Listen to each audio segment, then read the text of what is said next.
அடிக்கடி டாக்ஸியில் பயணம் செய்பவரா? அப்போ ஃபாஸ்ட் ட்ராக் ஆப்பை டவுன்லோட் செய்து ரூபாய் 50 டிஸ்கவுண்ட் ஆக பெறுங்கள். போக்குவரத்து தொழிற்சங்க போராட்டங்களால் பொதுமக்களுக்கு எந்த பாதிப்பும் ஏற்படாத வகையில் நடவடிக்கை மேற்கொள்வோம் என போக்குவரத்து துறை அமைச்சர் சிவசங்கர் தெரிவித்தார். புதிய தலைமுறைக்கு அவர் அளித்த பிரத்யேக பேட்டியினை இந்த செய்தி தொகுப்பில் பார்க்கலாம்.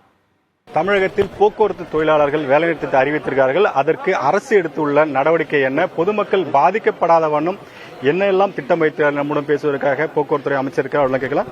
ஐயா, இப்ப இந்த போராட்டத்தினால பொதுமக்கள் பாதிக்கப்படாத வண்ணம் என்ன நடவடிக்கை மேற்கொள்றீங்க? போக்குவரத்து தொழிலாளருக்கு தொழிற்சங்கத்துக்கு என்ன சொல்ல வரீங்க? ஏற்கனவே பல ஆண்டுகளாக பல்வேறு கோரிக்கைகள் வைத்து இந்த போராட்டம் நடத்தி வருது. இப்ப என்ன செய்யப்படும்? போக்குவரத்து தொழிலாளர்களுடைய கோரிக்கைகளை கடந்த ஆண்டு நடைபெற்ற ஊதிய ஒப்பந்த பேச்சுவார்த்தையிலே முழுமையாக நிறைவேற்றியிருக்கின்றோம். இன்னும் ஓய்வு பெற்றவர்களுக்கான கோரிக்கை மாத்திரம் நிறைவேற்றப்பட வேண்டியிருக்கிறது.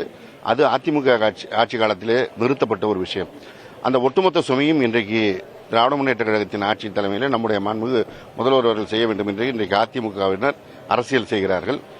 மக்களுக்கு இடையூறு இல்லாத வகையில் இந்த ஸ்ட்ரைக்கானது முழுமையடையாமல் மக்கள் பாதிப்பு இல்லாமல் பயணம் செய்யலாம். தேர்தலுக்கு முன்பாக பல்வேறு வாக்குறுதி கொடுத்து இதெல்லாம் செஞ்சு தரேன்னு சொல்லி அந்த வாக்குறுதிகள் நிறைவேற்றப்பட்டு விட்டதா?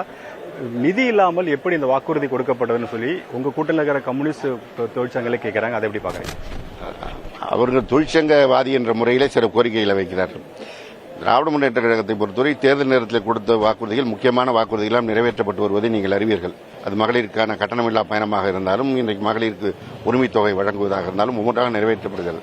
நிதி நிலைமையை சீர் செய்து ஒவ்வொரு திட்டமாக நிறைவேற்றப்படுவது போல திட்டங்கள் படிப்படியாக நிறைவேற்றப்படும் என்பதுதான் இந்த நேரத்தில் நான் தெரிவித்துக் கொள்வது. போக்குவரத்து தொழிற்சங்க நஷ்டத்தில் இயங்கும் போது இந்த இலவச பயணம் தேவைதானா? அதற்கு மட்டும் எவ்வளவு செலவு செய்யப்பட்டிருக்கிறது? எவ்வளவு பேர் இது வரைக்கும் பயணிச்சிருக்காங்க? மாண்புமிகு முதலமைச்சர் 2500 கோடி இந்த ஆண்டுக்கு வழங்கியிருக்காங்க. இந்த 2500 கோடி வழங்குவதால் மகளிருடைய வாழ்க்கையிலே ஒரு முன்னேற்றம் ஏற்படுகிறது, அவருடைய மறுமலர்ச்சி ஏற்படுகிறது. அதே போல போக்குவரத்து துறைக்கு மிகப்பெரிய சுமையிலிருந்து நாங்கள் விடுபட்டிருக்கின்றோம்.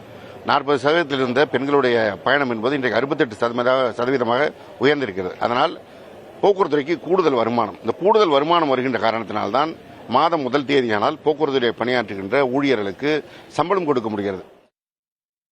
அடிக்கடி டாக்ஸியில் பயணம் செய்பவரா? அப்போ ஃபாஸ்ட் ட்ராக் ஆப்பை டவுன்லோட் செய்து ரூபாய் 50 டிஸ்கவுண்ட் ஆக பெறுங்கள்.